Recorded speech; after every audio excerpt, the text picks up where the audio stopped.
Mighty pipe organs swelled as grand oak doors creaked open, allowing a beautiful bride to step gracefully forward. Instead of rising, 500 elite guests remained firmly, stubbornly seated, whispering cruel insults. His arrogant mother smirked, believing she had finally broken this poor, insignificant girl her son had chosen. She had no idea she had just declared war on a ruling monarch. Within seconds, deafening echoes of heavy military boots shattered all silence, and everything changed permanently. Chloe Hastings was never meant to fit into the glittering, ruthless world of the Montgomery family. A quiet, meticulous art restorer who spent her days carefully bringing Renaissance oil paintings back to life in a dusty downtown museum, Chloe valued history, silence, and authenticity. She wore vintage sweaters, kept her dark hair tied back in a simple tortoiseshell clip, and lived in a tiny rent-controlled apartment filled with books. Nathaniel Montgomery, on the other hand, was the golden heir to the Montgomery shipping empire, a multi-billion-dollar conglomerate that moved half the freight across the Atlantic. Nathaniel was charming, fiercely intelligent, and utterly exhausted by the superficiality of his own life.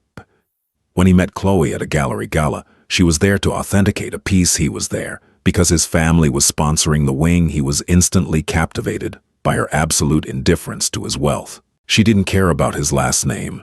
She only cared about the brush strokes on the 16th century canvas he was blocking. Their romance was swift, deep, and heavily guarded. For 6 months, they lived in a blissful bubble, but eventually Nathaniel had to bring her home. The Montgomery estate in the Hamptons was less of a house and more of a fortress of modern vanity. It was there, amidst the towering glass walls and manicured hedges, that Chloe first met Beatrice Montgomery. Beatrice was a woman who wielded her checkbook like a broadsword and her words like poisoned darts. She was a titan of New York high society, terrifyingly elegant, and she had spent the last decade grooming her son to marry Genevieve Rothschild, a billionaire banking heiress. From the moment Chloe stepped into the sprawling foyer, wearing a modest, off-the-rack navy dress, Beatrice's eyes locked onto her like a predator. There were no warm greetings, no polite small talk. Beatrice looked Chloe up and down, her lips curling into a microscopic sneer. "Hastings," Beatrice said, testing the name on her tongue as if it tasted foul. "I'm afraid I don't know the Hastings family. Are you in real estate, dear, or perhaps hedge funds?" "Neither, Mrs. Montgomery," Chloe replied softly, keeping her posture straight. "I'm an art restorer. I work mostly with the city's historical archives." Beatrice let out a high, cold laugh. "Oh, how quaint. Manual labor." Over the next year, as Nathaniel and Chloe's relationship deepened into an engagement, Beatrice waged a quiet, psychological war. She left bridal magazines open to pages featuring aristocratic weddings that cost millions. She conveniently forgot to invite Chloe to family dinners, claiming the invitations must have been lost in the mail. She would introduce Chloe to her wealthy friends as Nathaniel's little charity project. Through it all, Chloe remained infuriatingly calm. She never raised her voice, never cried in front of them, and never asked Nathaniel to choose between her and his family. Nathaniel fought his mother at every turn, threatening to cut ties completely, but Chloe always placed a gentle hand on his arm, urging peace. "They only value what they can measure in dollars," Nathaniel, Chloe told him one evening, sitting on the floor of her apartment. "You can't be angry at a blind person for not seeing the stars." But Beatrice's cruelty was escalating. When Nathaniel formally proposed presenting Chloe with an understated, elegant sapphire ring rather than the 10-carat diamond monstrosity Beatrice had pre-selected, the Montgomery matriarch decided that passive aggression was no longer sufficient. If Chloe wouldn't leave voluntarily, she would be utterly humiliated into running away. Beatrice hijacked the wedding planning. She booked the most ostentatious, hyper-luxurious cathedral in the city, a towering, echoing monument to old money that seated 1,000 people. She invited senators, foreign diplomats, Wall Street titans, and European socialites. She turned what was supposed to be a sacred union into a terrifying high-stakes corporate summit specifically designed to make Chloe feel as small, poor, and isolated as possible. And as the wedding drew closer, Beatrice played her final, most wicked card. She demanded a rehearsal dinner that would set the stage for the greatest social execution the city had ever seen. The rehearsal dinner was held in the private dining room of the Oak Room, an exclusive, members-only club, where the initiation fee alone was more than Chloe made in 5 years. The room was dripping in crystal chandeliers, heavy velvet drapes, and the overwhelming scent of rare white orchids. Chloe sat at the head table next to Nathaniel, wearing a simple but exquisitely tailored silk slip dress. Across from her sat the entire Montgomery clan, alongside a dozen of their most influential friends, and seated directly next to Beatrice, flashing a perfectly whitened predatory smile, was Genevieve Rothschild. Beatrice had invited the woman she actually wanted as a daughter-in-law to the rehearsal dinner. "Genevieve, darling, your dress is spectacular." Beatrice projected her voice so the entire room could hear. "Dior, isn't it custom? It takes a certain pedigree to carry off a piece like that. Some girls put on silk and still look like they belong behind a cash register." Nathaniel's jaw clenched. He slammed his fork down on the table. "Mother, that's enough." Beatrice feigned shock, placing a hand over her diamond-clad chest. "Whatever do you mean?" "Nathaniel, I was merely complimenting Genevieve. You remember Genevieve, don't you? The girl you should be sitting next to." The room fell dead silent. The clinking of silver on fine china ceased. 50 pairs of wealthy, judgmental eyes fixed on Chloe, waiting for her to break, waiting for her to flee the room in tears. Instead, Chloe calmly took a sip of her sparkling water, wiped her mouth with a linen napkin, and smiled politely at Genevieve. "It is a beautiful dress, Genevieve. The tailoring is excellent." Genevieve blinked, completely disarmed by the lack of hostility. Beatrice's eyes narrowed into dangerous slits. Her psychological warfare wasn't working. It was time for the nuclear option. Beatrice snapped her fingers, and a man in a sharp charcoal suit stepped out of the shadows. It was the Montgomery family's lead corporate attorney. He walked over to Chloe and placed a thick, leather-bound folder directly on her dinner plate. "What the hell is this?" Nathaniel demanded, standing up. "It is a prenuptial agreement," Beatrice said loudly, her voice dripping with venom. "Since Miss Hastings is entering this family with absolutely nothing, no name, no assets, no connections, we must protect the Montgomery legacy. This document states that in the event of a divorce, she walks away with precisely what she brought into this relationship, nothing, not a single cent." Nathaniel was furious, his face turned crimson. "Oh, I already told you we are not doing a prenup. I am not signing anything, and neither is Chloe." "Nathaniel, sit down," Chloe said. Her voice was quiet, but it carried a strange, commanding weight that made the entire room freeze. She looked at the attorney, then down at the document. "Do you have a pen?" "Chloe, no," Nathaniel pleaded. "You don't have to prove anything to them." "I know," she replied softly. She took the gold Mont Blanc pen from the attorney's trembling hand. Without even flipping through the pages to read the draconian terms, Chloe signed her name on the back page. She closed the folder and slid it back across the table. "There," Chloe said, looking directly into Beatrice's eyes. "Your money is safe, Mrs. Montgomery. I assure you I have absolutely no need for it." Beatrice sneered. "Brave words for an orphan who lives in a shoebox. Speaking of family, Chloe, where is yours? Will anyone be sitting on your side of the aisle tomorrow? Or could they not afford the bus fare into the city?" The wealthy guests chuckled cruelly. Chloe's expression didn't change, but a dangerous, icy calm settled over her features. For the past 2 years, she had hidden her past perfectly. She had told Nathaniel that her parents had passed away when she was young, which was true. She had told him she was raised by her grandfather in Europe, which was also true. What she had omitted, what she had sworn to keep secret, to ensure Nathaniel loved her for who she was and not what she represented, was her grandfather's identity. "My family will be in attendance," Chloe said quietly. "My grandfather is traveling quite a long distance. He has a large security detail, so coordinating his arrival has been complex. But he will be there." Beatrice laughed out loud. Security detail. What does he own? A local jewelry store in some European village, please. Save the delusions of grandeur for tomorrow, little girl. Enjoy your last night of pretending you are our equal. As the dinner ended and the guests filtered out, Chloe stepped into the private courtyard to make a phone call. The night air was crisp. She dialed a number that routed through 3 encrypted international servers before it was answered on the first ring. Your Highness, a deep accented voice answered. Commander Boitre, Chloe said, her voice entirely stripped of the gentle, artistic girl she played in New York. This was the voice of a woman born to rule. The Montgomery family requires a lesson in respect. Grandfather's traditional arrival protocol is approved. Bring the royal guard. All of them. With pleasure, Your Highness, the commander replied. We will be at the cathedral by noon. The morning of the wedding was aggressively bright, the sun reflecting off the towering stained glass windows of the cathedral. Outside, a small army of valets scrambled to park a fleet of Bentleys, Rolls-Royces, and Maybachs. Photographers from high society magazines clustered behind velvet ropes, snapping photos of the arriving elite.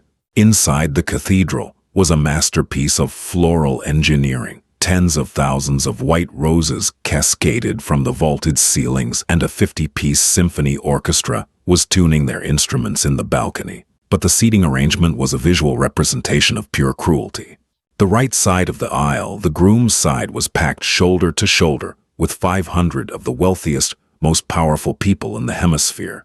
Women in custom couture whispered behind silk fans. Men in bespoke morning coats checked their Rolexes. Beatrice Montgomery sat in the front row, radiating dark, triumphant energy. The left side of the aisle, the bride's side, was a sprawling sea of empty mahogany pews. Only the very front row was occupied, holding exactly 5 people. 3 were Chloe's elderly colleagues from the museum, looking incredibly uncomfortable in their modest, outdated suits. The other 2 were her landlord, a sweet Italian woman, and her local baker, 5 people in a section built for 500. The contrast was jarring, pathetic, and exactly what Beatrice had orchestrated. Look at it, Beatrice whispered to Genevieve, who was seated directly behind her. It's like a charity ward over there. I give this marriage 6 months before the girl cracks under the pressure and runs back to whatever slum she crawled out of. Genevieve giggled into her hand. It's genuinely embarrassing, Beatrice. How is Nathaniel holding his head up? At the altar, Nathaniel stood beside his best man, looking physically ill. He kept glaring at his mother, furious at the spectacle she had created. He wanted to march down the aisle, take Chloe by the hand, and elope in a courthouse. But it was too late. The ceremony was minutes away from beginning. Word had circulated among the Montgomery side of the cathedral during the cocktail hour. Beatrice had made her wishes known, weaving through the elite crowd, dropping venomous little hints. The girl is a gold digger. We must show solidarity. We must show her she does not belong. A silent, wicked pact was formed among the 500 millionaires and politicians. A tradition as old as weddings themselves was about to be weaponized. When the bride entered, the congregation was supposed to stand out of respect. But Beatrice had decreed that the Montgomery side would remain seated. They would force this nameless, penniless girl to walk down the aisle, looking down at them, feeling their collective suffocating judgment. At 11:55 a.m., the doors at the back of the cathedral closed. The heavy silence fell over the room. The priest took his place. High in the balcony, the conductor raised his baton. The massive pipe organ roared to life, playing the opening triumphant chords of the bridal chorus. The heavy oak doors slowly pulled open. Chloe stood in the threshold. She was a vision. She didn't wear a massive, heavily beaded gown designed to show off wealth. She wore a vintage, long-sleeved silk gown from the 1950s, entirely unadorned, relying strictly on the flawless cut of the fabric. Her dark hair was swept up, and a long, sheer veil covered her face. She took her first step into the cathedral. On the left side, her 5 humble guests immediately stood up, smiling warmly. On the right side, 500 people remained glued to their seats. The silence beneath the music was deafening. No one moved. The politicians, the bankers, the socialites, they all crossed their legs, stared straight ahead, or looked at Chloe with expressions of bored pity. Beatrice Montgomery sat dead center in the front row, a triumphant, wicked smirk plastered across her face. Nathaniel realized what was happening. His eyes widened in horror. "Stand up," he hissed at his mother from the altar. "Stand up right now." Beatrice merely adjusted her diamond necklace and looked away. Chloe paused halfway down the aisle. She looked at the hundreds of people refusing to acknowledge her. She looked at Beatrice's smug face. For a moment, the wealthy guests thought they saw her shoulders tremble. They thought she was going to cry. They thought they had won. But Chloe wasn't trembling from sadness. Underneath her veil, she was smiling. Because outside the cathedral, the roar of massive engines had just drowned out the city traffic. Suddenly, the pipe organ was entirely eclipsed by a sound that made the stained glass windows rattle in their iron frames. It was the rhythmic, terrifying, earth-shaking sound of heavy military boots marching in perfect, lethal unison. Thud, thud, thud. The guests on the Montgomery side frowned. Several men in the back rows turned around, annoyed by the interruption. "What on earth is that racket?" Beatrice whispered sharply, twisting in her pew. Crack! The massive oak doors of the cathedral didn't just open. They were violently thrown wide open, slamming against the stone walls with the force of an explosion. The light from outside poured in, blinding the back rows, and stepping into that light was not a wedding coordinator or a late guest. It was a wall of men in pitch-black ceremonial military uniforms.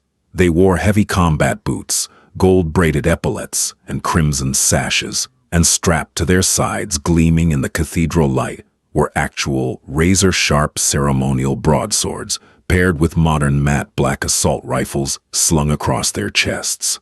The Montgomery guests gasped. Women shrieked, clutching their pearls. Men jumped up, knocking over hymnals.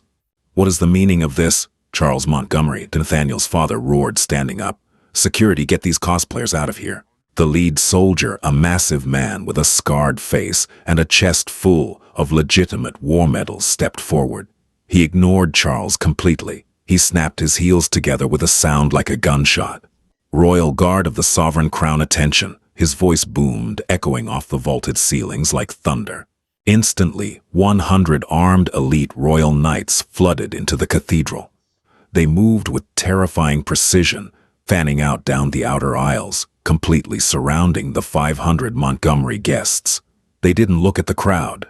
Their faces were carved from stone. Every single knight turned sharply to face the center aisle, raising their right fists to their chests in a perfect military salute. The wealthy elite were frozen in absolute terror. This wasn't a show. These men were lethal. Then, the true gravity of the moment arrived.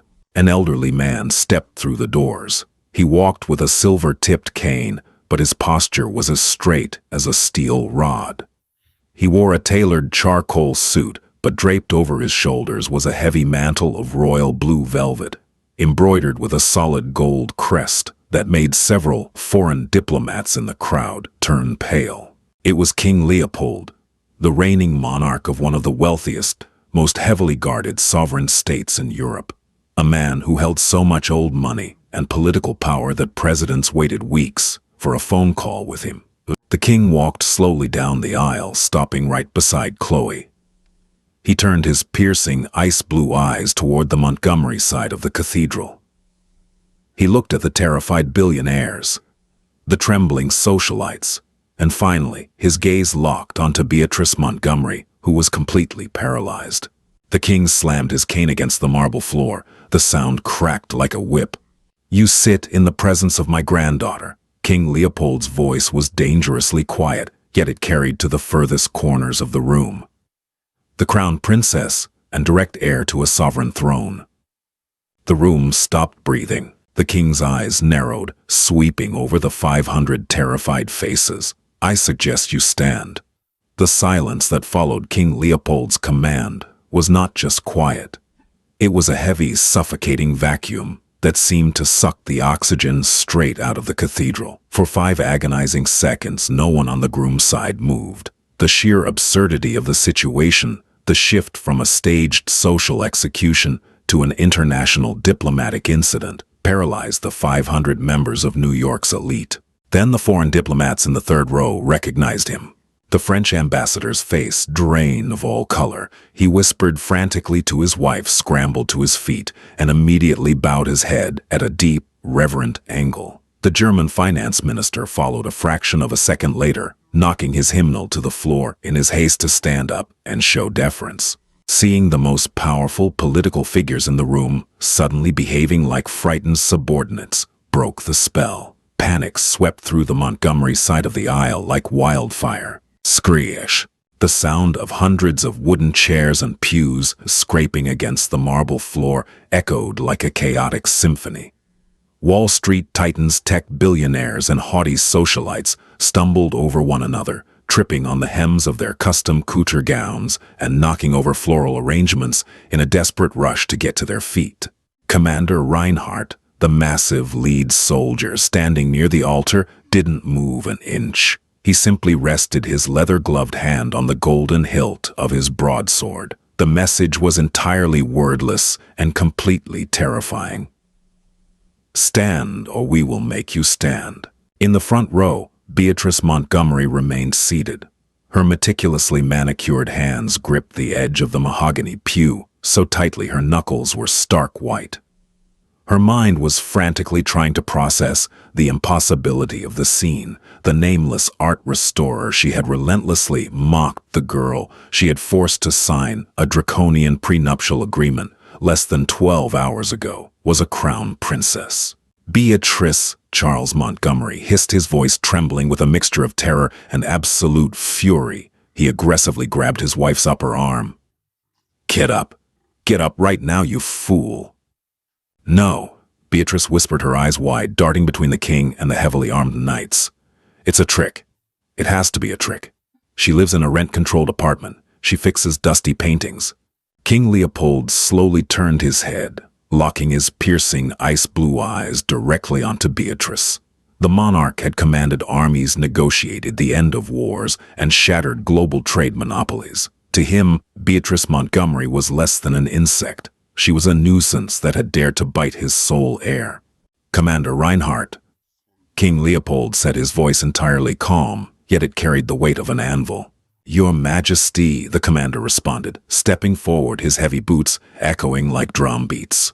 "It appears the mother of the groom requires assistance understanding royal protocol," the king stated coldly. "Instruct her."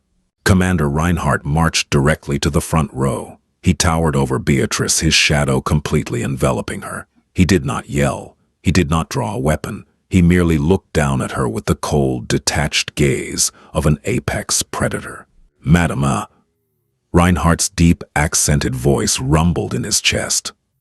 "You are in the presence of the sovereign king of Laurentia and Her Royal Highness Crown Princess Chloe. If you do not rise to your feet within the next 3 seconds, you will be physically removed from this premises and detained by the royal guard for insulting the crown." 1. Beatrice's breath hitched. She looked to her wealthy friends for support, but they were all staring at the floor, absolutely terrified of making eye contact with the soldiers. 2. Charles Montgomery violently yanked his wife upward. Beatrice stumbled to her feet, her designer heels catching on the carpet. She stood trembling uncontrollably, her face flushed with the deepest, most profound humiliation of her entire life. The smug, triumphant sneer she had worn just moments before had been entirely obliterated, replaced by raw, unadulterated fear. King Leopold nodded slightly, a gesture of absolute authority, before turning his attention back to his granddaughter. His severe expression softened into a look of boundless love. "You look exactly like your grandmother, my dear," the king whispered, stepping closer to Chloe. Tears finally welled in Chloe's eyes, but they were tears of joy, not the sorrow Beatrice had so desperately tried to inflict. "You came, grandfather. Did you truly think I would allow you to walk down the aisle alone?" Leopold smiled gently, offering her his arm. "Even if you insisted on playing the commoner to find true love, you are still the future of our nation. Now let us get you married." Chloe slipped her arm through his. Together they walked the remaining distance to the altar. The 100 royal knights simultaneously snapped their arms down from their salutes, turning on their heels to face the front, standing at strict attention along the perimeter of the cathedral. At the altar, Nathaniel looked like a man who had just survived a shipwreck. He stared at Chloe, his mouth slightly open, his mind racing through their entire 2-year relationship. The cheap takeout dinners, the thrift store furniture, the way she casually deflected questions about her family's wealth. "A princess," Nathaniel whispered, completely stunned. "Chloe, you're a crown princess." Chloe offered him a small, apologetic smile as she stepped up to the altar. "I'm still Chloe, Nathaniel. I just have a slightly larger family than I let on." Slightly larger. Nathaniel ran a hand through his hair, glancing at the armed soldiers lining the walls. "Honey, your grandfather brought a private army to our wedding." "Unnecessary precaution," King Leopold interjected, his voice dry. He looked Nathaniel up and down, evaluating him. "You are a good man, Nathaniel. You defended her when your family attacked her. You chose her when they threatened to cut you off. For that, you have my blessing." The king leaned in slightly, his voice dropping to a whisper meant only for the groom. "But if you ever allow your mother to speak to her in such a manner again, I will not need a military to ruin you. I will do it with a single phone call. Understood?" Nathaniel swallowed hard, nodded firmly, and looked the king in the eye. "She will never be disrespected again, your majesty. I promise you." The priest, who was sweating profusely under his heavy robes, cleared his throat and began the ceremony. It was the most surreal wedding in New York history. The air was thick with tension. Every time a guest on the Montgomery side coughed or shifted in their seat, a dozen royal knights instinctively rested their hands on their weapons, freezing the crowd in absolute terror. When Nathaniel and Chloe finally exchanged their vows and shared their first kiss as husband and wife, the applause from the right side of the aisle wasn't just polite. It was frantic, terrified, and desperately enthusiastic. The billionaires and socialites clapped until their hands turned red, eager to prove their respect to the sovereign king, standing just feet away. But the nightmare for the Montgomery family was far from over. The wedding was merely the preamble. The reception was where King Leopold intended to spring the trap. The reception was held in the grand ballroom of the Plaza Hotel, a venue Beatrice had explicitly chosen to showcase her family's limitless wealth. The room was dripping in crystal gold leaf and thousands of imported white orchids. It was meant to be Beatrice's triumphant gala, a crowning social achievement where she would parade her elite friends around, while leaving Chloe to sit quietly in the corner, a defeated, irrelevant prop. Instead, the grand ballroom had been entirely commandeered by the Royal Guard of Laurentia. Before the first guest even arrived, Commander Reinhardt had established a perimeter. Armed knights stood at every exit near the kitchens and flanking the head table.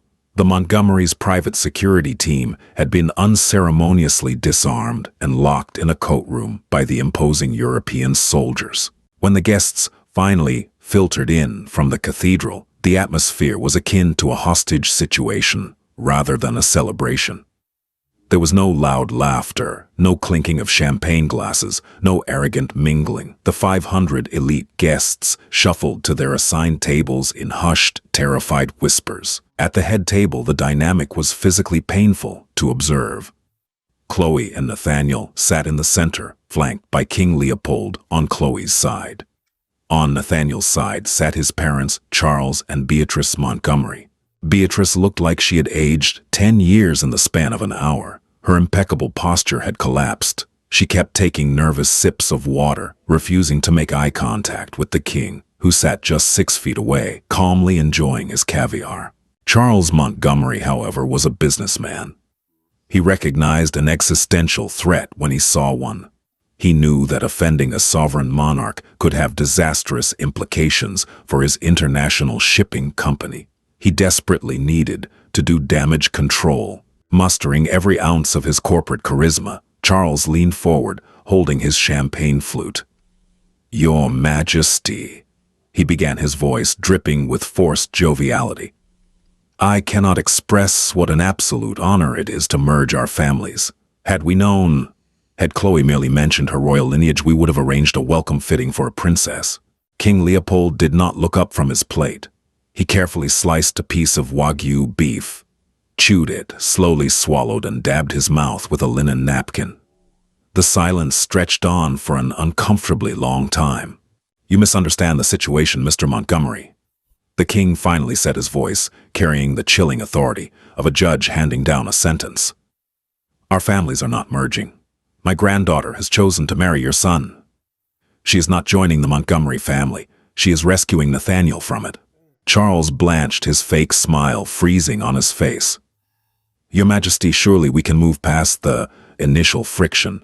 My wife is fiercely protective of our legacy. She meant no real harm. It was a simple misunderstanding of class." "A misunderstanding of class," the king repeated, letting out a dark, humorless chuckle. He finally turned to look at Charles, and his eyes were devoid of any mercy. "Tell me, Charles, how is Montgomery Shipping currently performing in the European markets?" Charles blinked, completely thrown off guard by the pivot to business. We are thriving, Your Majesty. Our fourth quarter projections are the strongest in a decade. We just secured exclusive docking rights in the sovereign ports of the North Sea." "Ah, yes, the sovereign ports." "Otege." King Leopold nodded slowly, taking a sip of his wine. "The most critical maritime choke point in Western Europe. Over 60% of your freight passes through those specific ports, does it not? Without them, your ships would have to reroute around the peninsula, adding weeks to your delivery times and hundreds of millions in fuel costs. Your company would essentially be bankrupted within 2 fiscal quarters." Sweat beaded on Charles's forehead. "That is technically accurate, yes." Beatrice, sensing the danger but still unable to completely suppress her arrogant nature, attempted to interject. "We have ironclad contracts, Your Majesty. We practically own the logistics of those ports. No one can touch our fleet." King Leopold finally turned his gaze to Beatrice. The absolute disdain in his eyes made her shrink back into her chair. The king slowly reached into his suit jacket and pulled out a thick, leather-bound folder. He tossed it casually onto the center of the table. It was the prenuptial agreement Beatrice had forced Chloe to sign the night before. "You are a woman obsessed with assets, Mrs. Montgomery," the king said softly. "You forced my granddaughter to sign this document, ensuring that she would take nothing from your family in the event of a divorce. You demanded that she walk away with exactly what she brought into this marriage." I was protecting my son." Beatrice stammered, her voice shaking. "You were humiliating a woman you perceived to be weak," the king corrected sharply. "But since you are so fond of legal declarations of assets, I thought it only fair that you understand exactly what my granddaughter brings to this marriage." King Leopold snapped his fingers. Commander Reinhardt immediately stepped forward, handing a crisp, gold-embossed document to the king. Leopold slid it across the table until it rested directly in front of Charles and Beatrice. "Read it," the king commanded. Charles, his hands shaking, visibly picked up the document. His eyes scanned the heavy Gothic text, the royal seals, and the signatures at the bottom. As he read, the remaining color drained entirely from his face. His breathing became shallow, and he looked as though he were about to go into cardiac arrest. "Charles," Beatrice whispered frantically. "Charles, what does it say? What is it?" Charles dropped the paper as if it were on fire. He stared at his wife with a look of absolute, unadulterated hatred. "The sovereign ports of the North Sea." Charles choked out his voice, a horrifying rasp. "They aren't owned by the European Union. They are a private sovereign trust." "And who controls that trust, Mr. Montgomery?" the king prompted coldly. Charles slowly turned his head to look at Chloe, who was sitting quietly, sipping her tea, looking exactly like the unassuming art restorer Beatrice had tormented for 2 years. "She does," Charles whispered, the realization crushing him like a physical weight. "Crown Princess Chloe owns the ports. She owns the land, the docks, the shipping lanes. She owns everything." Beatrice let out a strangled gasp, her hands flying to her mouth. "You demanded she leave with what she brought," King Leopold said, leaning in, his voice dropping to a dangerous, lethal whisper. "My granddaughter brings the entire European logistics network to this table, and as of midnight tonight, she has chosen to exercise her sovereign right to revoke all docking privileges for Montgomery shipping. Every single one of your cargo ships is currently being turned away by military blockades. Your contracts are nullified by royal decree. The grand ballroom, already quiet, felt as though a bomb had just detonated in the center of it. The few guests seated at the tables closest to the head table who had overheard the exchange were staring in absolute shock. Beatrice had not just insulted a princess. Through her petty, arrogant cruelty, she had single-handedly destroyed a multi-billion-dollar empire in less than 24 hours. "No!" Beatrice shrieked, the sound tearing through the silent ballroom. The facade of the elegant high society matriarch entirely shattered. She slammed her hands on the table, knocking over a crystal water goblet. "You can't do this. We have billions invested. We will sue. We will take you to international court." Commander Reinhardt's hand dropped instantly to the hilt of his broadsword. The loud sheeting of the metal being drawn a mere inch from its scabbard echoed through the room. Beatrice froze, terrified. "Sit down, Beatrice," Charles roared, standing up and grabbing his wife's shoulders, physically forcing her back into her chair. He looked at the king's sheer desperation in his eyes. "Your Majesty, please. I beg you, this company has been in my family for 4 generations. Do not destroy us because of the actions of one foolish woman." Genevieve Rothschild, who was seated at the very next table, realized exactly which way the wind was blowing. The Rothschilds relied heavily on Montgomery shipping to move their physical assets. Seeing the empire collapsing before her eyes, Genevieve stood up, her face pale. "Charles, Beatrice, I think it's best if I take my leave," Genevieve said quickly, not making eye contact with either of them. "My father would not wish for our family to be associated with this level of disrespect toward the crown. Your Majesty." Genevieve gave a deep, hurried curtsy toward King Leopold and practically sprinted toward the exit, abandoning the woman who had championed her for years. Beatrice watched Genevieve flee, her chest heaving. She looked at her husband, who was glaring at her with a disgust she had never seen before. She looked at her wealthy friends in the ballroom, all of whom were deliberately looking away, silently, excommunicating her from their social circles to protect themselves. Finally, she looked at her son. "Nathaniel," Beatrice pleaded, her voice cracking, tears of panic finally spilling over her heavy makeup. "Nathaniel, talk to her. Make her stop this. You are a Montgomery. You cannot let this little tramp destroy your inheritance." The absolute silence that followed her words was lethal. Nathaniel slowly stood up from his chair. He didn't look angry. He looked completely, utterly exhausted by the woman sitting across from him. "She is not a tramp, mother." Nathaniel said, his voice steady and painfully clear, echoing across the silent ballroom. "She is my wife, and she is the only good thing that has ever happened to this utterly corrupt, morally bankrupt family." Beatrice sobbed, reaching a hand out toward him. "Nathaniel, please." "I told you," Nathaniel interrupted, stepping away from the table. "I told you for 2 years that your obsession with status was a disease. I warned you to leave her alone, but you couldn't do it. You had to have your grand spectacle. You had to humiliate her to prove you were the queen of this pathetic little social circle." Nathaniel reached into his tuxedo jacket, pulled out the heavy gold signet ring bearing the Montgomery family crest, the ring he had worn since he was 18, and dropped it onto the center of the table. It landed on the signed prenuptial agreement with a heavy thud. "I am no longer a Montgomery," Nathaniel said. "I am walking away with exactly what I brought into this marriage. Nothing but the clothes on my back and the woman I love. Keep your blood money, mother. You're going to need it to pay your bankruptcy lawyers." Beatrice let out a wail of absolute despair, burying her face in her hands. Charles simply collapsed back into his chair, staring blankly at the ceiling, realizing that his life's work was entirely gone, vaporized by his wife's vanity. King Leopold watched the scene unfold with grim satisfaction. He stood up slowly, leaning on his silver-tipped cane. He looked down at the sobbing matriarch. "Commander," the king said softly. "Yes, Your Majesty," Reinhardt responded instantly. "Mrs. Montgomery is causing a disturbance at my granddaughter's wedding reception," the king stated, his voice laced with icy finality. "Escort her off the premises. She is no longer welcome." "No!" Beatrice screamed as Commander Reinhardt and 2 heavily armed knights marched toward her. Get your hands off me. Do you know who I am? I am Beatrice Montgomery. You are a trespasser, madam, Reinhardt growled. He grabbed Beatrice by her upper arm, with a grip like a steel vice, effortlessly hauling her to her feet. The knights flanked her, forming a wall of black uniforms and lethal weaponry.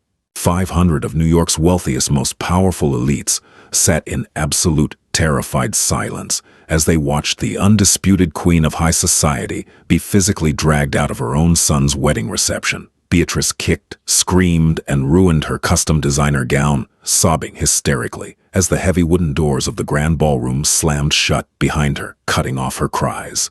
The room was dead quiet. Chloe, who had remained silent through the entire ordeal, finally stood up.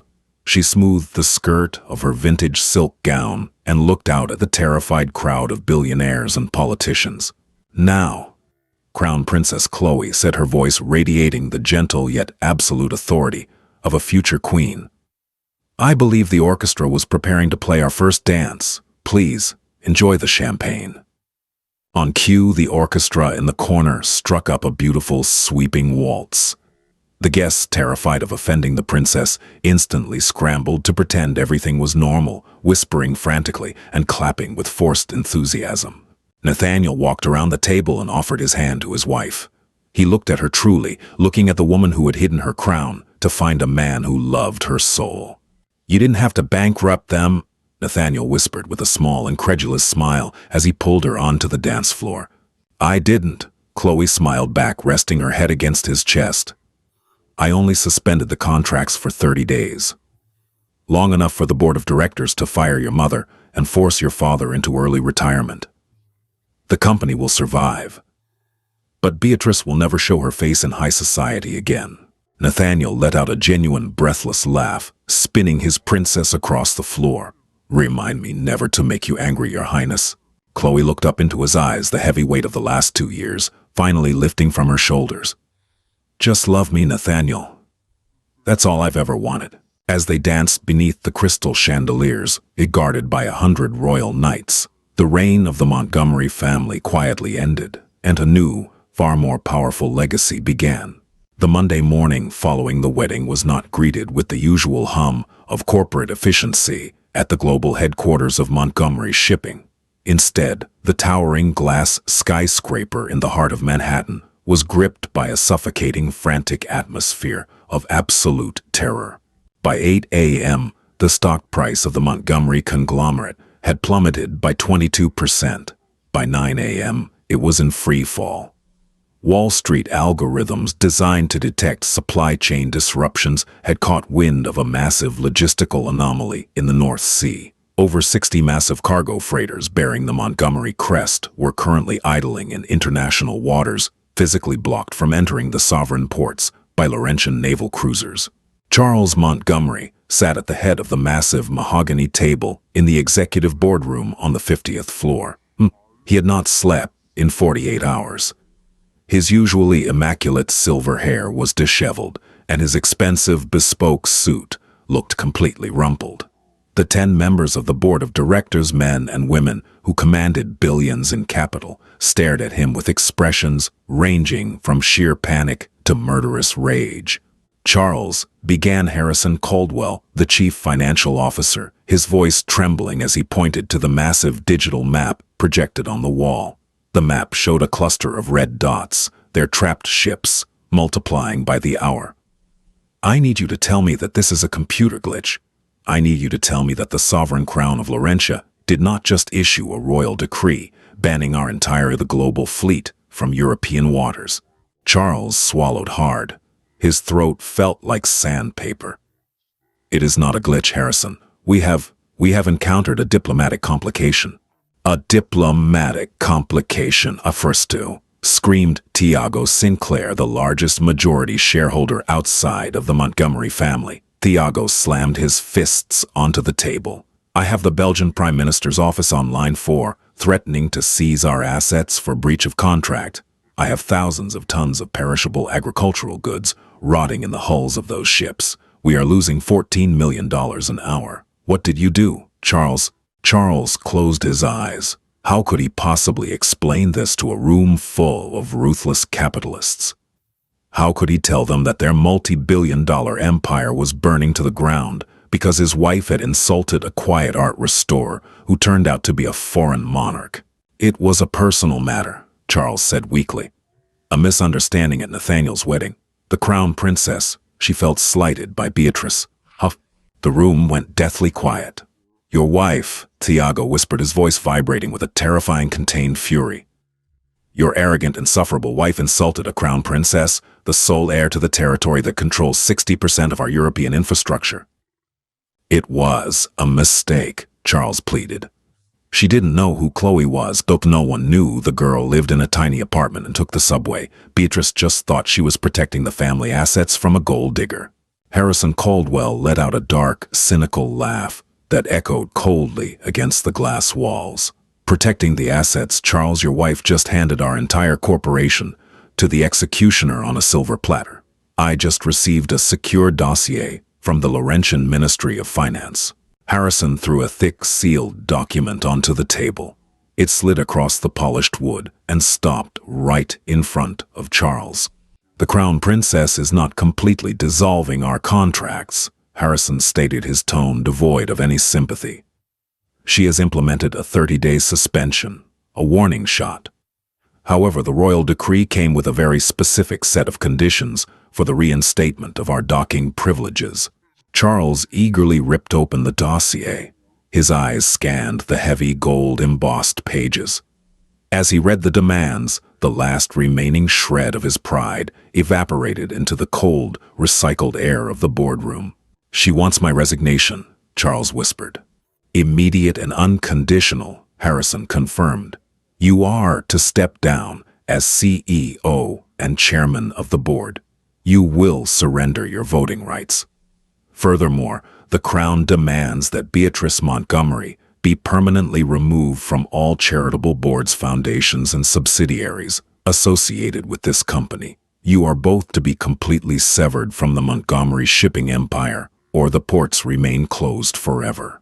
You can't do this, Charles gasped, looking around the room at the people he had considered his closest allies. My grandfather built this company. My father expanded it. I am a Montgomery, and your son was a Montgomery too, Tiago Sinclair said coldly. But I hear he threw his signet ring in your wife's face and walked out. The board has already voted, Charles. It was unanimous. Sign the resignation papers, or we will have you forcibly removed by security and sue you for gross negligence. Your era is over. While Charles was being stripped of his empire in a glass tower, a different kind of destruction was unfolding at the Montgomery estate in the Hamptons.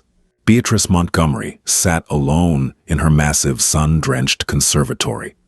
She was dressed in a pristine, white silk robe, a cup of untouched Darjeeling tea growing cold on the table beside her. Her phone, which usually buzzed incessantly with invitations, gossip, and social inquiries, lay on the glass table, utterly, terrifyingly silent. She reached for it with trembling fingers and dialed the number of Genevieve Rothschild. The number you have reached is currently out of service, or you have been blocked by the user. Beatrice gasped, a fresh wave of tears threatening to ruin her meticulously applied makeup. She hung up and dialed the president of the Metropolitan Arts Committee, a woman Beatrice had personally mentored. It rang twice before going to voicemail. Panic setting in, Beatrice opened her email. Her inbox was flooded, but not with messages of support. They were formal, legally worded notices of expulsion. The prestigious Oak Room where she had orchestrated the disastrous rehearsal dinner had revoked her lifetime membership due to conduct unbecoming. The charity foundations she chaired had sent immediate requests for her resignation. Her personal stylist at Bergdorf Goodman had emailed to say they could no longer accommodate her private appointments. She was being erased, systematically, ruthlessly, and instantly erased from the only world she had ever known. In high society, power is proximity, and no one wanted to be in the proximity of a woman who had drawn the wrath of a sovereign king. The elite circle she had ruled with an iron fist had turned on her overnight, eager to sacrifice her to appease the Laurentian crown. The heavy mahogany doors of the conservatory pushed open and Charles walked in. He looked completely hollowed out. He didn't say a word. He walked over to the antique liquor cabinet, poured himself 3 fingers of neat scotch, and drank it in one continuous, desperate swallow. "Charles," Beatrice whispered, her voice cracking. "Charles, please tell me you fixed it. Tell me you called the president or the State Department. We are American citizens. They can't do this to us." Charles slowly turned to look at the woman he had been married to for 30 years. There was no love left in his eyes, no partnership. There was only the cold, hard realization of mutual destruction. "I signed the papers," Charles said, his voice a hoarse rasp. "I am no longer the CEO. We retain our personal accounts, but our company stock is frozen. We have been completely excised from the empire." Beatrice let out a high, keening wail. She collapsed onto the sofa, burying her face in the silk cushions. "We have nothing. My friends won't speak to me. The club turned me away at the gates this morning. I am a laughingstock, Charles. Everyone is laughing at me." "You did this, Beatrice," Charles said, his voice eerily calm as he poured another drink. "You couldn't just let the boy be happy. You couldn't just accept a quiet, polite girl. You had to have your pound of flesh. Well, you got it. And it cost us the world. Pack your bags. We can't afford the property taxes on this estate anymore. We're selling the house." As Beatrice's screams of denial echoed through the empty gilded halls of the mansion, an ocean away, her son was stepping into a world he never could have imagined. The flight to Laurentia, aboard the royal jet, was an exercise in surrealism for Nathaniel. The aircraft was essentially a flying palace, complete with a master's suite, a boardroom, and a small library. But Nathaniel barely noticed the luxury. He spent the entire transatlantic flight sitting across from Chloe, holding her hand, trying to reconcile the woman he loved with the immense, ancient power she wielded. When they finally broke through the clouds and began their descent, Nathaniel looked out the window and literally lost his breath. Laurentia was a jewel nestled in the dramatic snow-capped peaks of the European Alps, bordering the deep emerald waters of the North Sea. It was a flawless blend of ancient history and hypermodern infrastructure. Medieval stone fortresses stood watch over sprawling high-tech financial districts. The streets were impossibly clean, the architecture breathtaking, and the entire nation seemed to radiate a quiet, unshakable wealth that made New York look loud and desperate. The jet touched down at the private royal airstrip. As they descended the stairs, a military band struck up the national anthem, and a regiment of the Royal Guard stood at strict, flawless attention. King Leopold was waiting for them at the base of the stairs. He did not look like the terrifying conqueror who had ruined the Montgomery family just days prior. He looked like a grandfather who was finally bringing his family home. "Welcome to Laurentia, Nathaniel," the king said warmly, extending his hand. Nathaniel shook it firmly, bowing his head slightly in respect. "It is an honor, Your Majesty, though I admit I am profoundly underdressed for the occasion." The king chuckled, a deep rumbling sound. "A man's worth is not measured by the cut of his suit, Nathaniel. It is measured by the strength of his spine. You proved yours when you stood by my granddaughter. Now come, the palace awaits." The royal palace of Valerius was not merely a residence. It was a sprawling fortress of white marble, soaring spires, and immaculate terraced gardens that overlooked the capital city. As they walked through the massive bronze doors, hundreds of palace staff, government officials, and courtiers bowed in perfect unison. "Welcome home, Your Royal Highness," they murmured in a collective echoing wave. Chloe nodded gracefully, her posture transforming. She was no longer the quiet girl in the oversized vintage sweaters hiding in a dusty museum archive.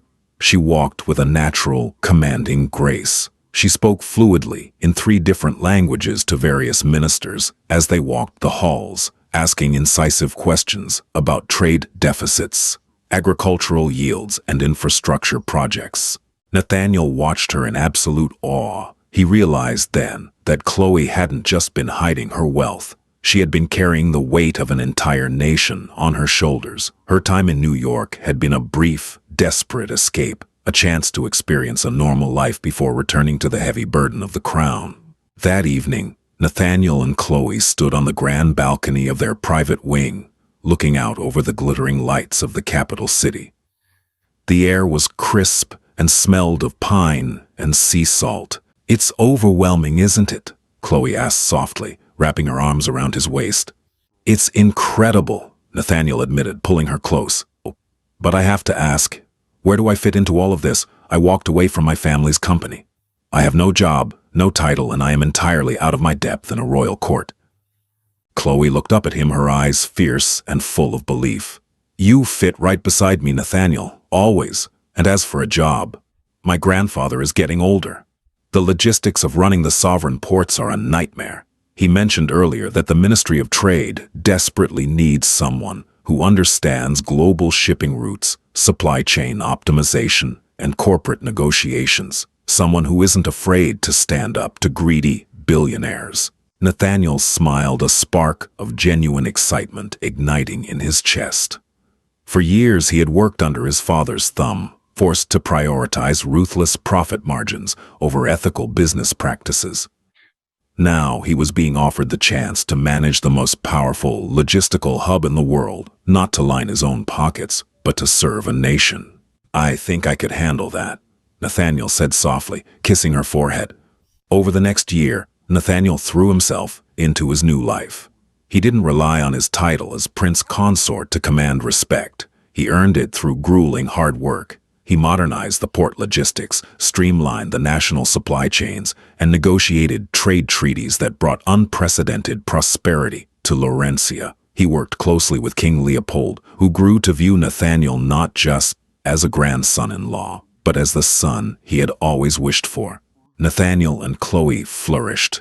They were a formidable team, deeply in love, universally respected by their people, and completely insulated from the toxic, superficial world they had left behind. But back in New York, the ghost of Beatrice Montgomery was refusing to stay buried. 12 months had passed since the disastrous wedding. Winter had descended upon New York City, bringing with it the most anticipated event of the social season, the Sovereign Winter Gala, held at the Metropolitan Museum of Art. It was an ultra-exclusive, invitation-only charity ball that dictated the absolute peak of the social hierarchy. Outside the museum, a blizzard was blowing, but the red carpet was blindingly bright, lined with hundreds of flashing cameras and shouting reporters. Standing behind a velvet barricade, shivering violently in the freezing wind, was Beatrice Montgomery. She was unrecognizable from the terrifying titan she had been a year ago. The Montgomery estate in the Hamptons had been sold at a loss to cover their mounting legal fees and debts. She and Charles now lived in a cramped, dark apartment on the Upper West Side. They barely spoke. Beatrice had spent the last year desperately trying to claw her way back into high society, showing up uninvited to luncheons, sending pleading gifts that were returned unopened, and obsessively tracking the movements of her former friends. Tonight was her final desperate gamble. She had paid an exorbitant sum to a scalper for a third-tier ticket to the gala, hoping that if she could just get inside, if she could just be photographed mingling with the elite, the social freeze might finally thaw. She wore a gown from 3 seasons ago, the hems slightly frayed because she could no longer afford her private tailor. As she approached the entrance holding her ticket with trembling, frost-bitten fingers, a sharp voice cut through the noise. "Beatrice, is that really you?" Beatrice turned to see Genevieve Rothschild stepping out of a chauffeured Maybach, draped in a massive white fox fur coat. Genevieve looked Beatrice up and down, her eyes filled with a mixture of pity and intense disgust. "Genevieve, darling." Beatrice gasped, forcing a wide, desperate smile, completely ignoring the fact that Genevieve had abandoned her. She reached out to hug her. Genevieve took a sharp step back, raising her hand. "Please, Beatrice, don't. The press is watching." Beatrice froze, her arms suspended in the air. The humiliation burned in her chest like acid. "Genevieve, please. I just need to walk in with you. Just let me sit at your table. Everyone has been so cruel." "You did it to yourself," Genevieve said coldly, checking her reflection in her compact mirror. "You were warned to leave that girl alone. You played a stupid game and you lost everything. Excuse me, the guests of honor are arriving and security is clearing the riffraff." Before Beatrice could process the insult, the chaotic noise of the red carpet abruptly ceased. The flashing of cameras stopped. Even the howling wind seemed to quiet down. A fleet of 8 pitch-black armored SUVs with diplomatic plates pulled up to the base of the museum stairs. The doors of the lead vehicles opened simultaneously, and a dozen towering men in black suits and discreet earpieces stepped out, forming a protective perimeter. Among them was Commander Reinhardt, looking just as massive and lethal as he had on the day of the wedding. The crowd of billionaires, celebrities, and politicians on the red carpet naturally parted, creating a wide, respectful path. The door of the center SUV opened. Nathaniel stepped out first. He looked completely transformed. He wore a perfectly tailored midnight blue tuxedo, adorned with the subtle silver sash of the Laurentian royal order. He carried himself with a quiet, grounded confidence that he had never possessed while living under his mother's shadow. He turned, offering his hand to the interior of the vehicle. Crown Princess Chloe emerged, and the crowd let out an audible collective gasp. She was breathtaking. She wore a custom sweeping gown of deep emerald velvet, but it was the jewelry that commanded absolute awe. Resting against her collarbones was the Laurentian star, a legendary centuries-old diamond necklace that belonged to the sovereign treasury. Upon her head sat a delicate, glittering diamond tiara. She looked exactly like what she was, royalty. The reporters went into an absolute frenzy, screaming their names, begging for a glance. Chloe smiled warmly, waving gracefully as she took her husband's arm. They began to walk up the grand stairs of the museum, completely surrounded by an aura of untouchable power and genuine love. Beatrice watched from behind the velvet rope, her heart pounding erratically in her chest. This was her son, her own flesh and blood, and he was standing next to a woman who possessed more wealth, power, and genuine respect than Beatrice could have ever dreamed of accumulating in 100 lifetimes. The sheer desperation overwhelmed her sanity. If she could just speak to them, if she could just get a photo of Nathaniel hugging her, the society pages would have to print it. She would be validated again. "Nathaniel?" Beatrice screamed, her voice shrill and desperate, cutting through the noise of the press. "Nathaniel, Chloe, it's me, it's your mother." Beatrice violently pushed past a security guard, ducking under the velvet rope, and sprinted toward the grand staircase. She didn't make it 3 steps. Commander Reinhardt moved with terrifying speed. He stepped squarely into Beatrice's path, holding up a massive gloved hand that stopped her forward momentum instantly. 2 other royal guards immediately flanked her, their faces entirely devoid of emotion. "Nathaniel, tell them to let me through." Beatrice shrieked, tears streaming down her face, her old gown slipping off her shoulder. "I'm your mother. You have to speak to me." At the top of the stairs, Nathaniel and Chloe paused. They turned around and looked down at the chaotic scene. For a terrifying, endless moment, the world seemed to hold its breath. Beatrice looked up at her son, her eyes wide, silently, begging for him to save her, begging for him to acknowledge her superiority, her existence. Nathaniel looked at the frantic, shivering woman being held back by his wife's security detail. He didn't look angry. He didn't look vindictive. He simply looked at her with the cold, detached pity of a stranger observing a mad woman on the street. Nathaniel didn't say a single word. He gently placed his hand over Chloe's, offered his wife a soft, loving smile, and turned his back on Beatrice Montgomery forever. Together, the crown princess and her prince consort walked through the grand doors of the museum, disappearing into a world of light, warmth, and untouchable power, leaving the doors to shut firmly behind them. Outside, in the freezing, howling snowstorm, Beatrice Montgomery collapsed to her knees on the cold concrete. The photographers didn't even bother to take her picture.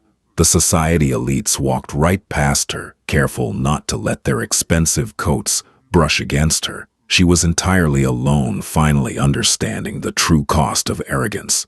She had tried to humiliate a pauper, only to find herself crushed beneath the heel of a queen. The tragic downfall of Beatrice Montgomery is a stark reminder that true power doesn't need to shout, and arrogance is often the architect of its own destruction. By trying to humiliate someone she believed was beneath her, Beatrice unknowingly challenged a crown princess and lost her entire empire in a single day. Her story proves that kindness is a far better investment than cruelty. If you loved this deeply satisfying story of royal karma, please hit that like button. Share the video with your friends and subscribe to our channel for more incredible real-life dramas. Don't forget to ring the notification bell.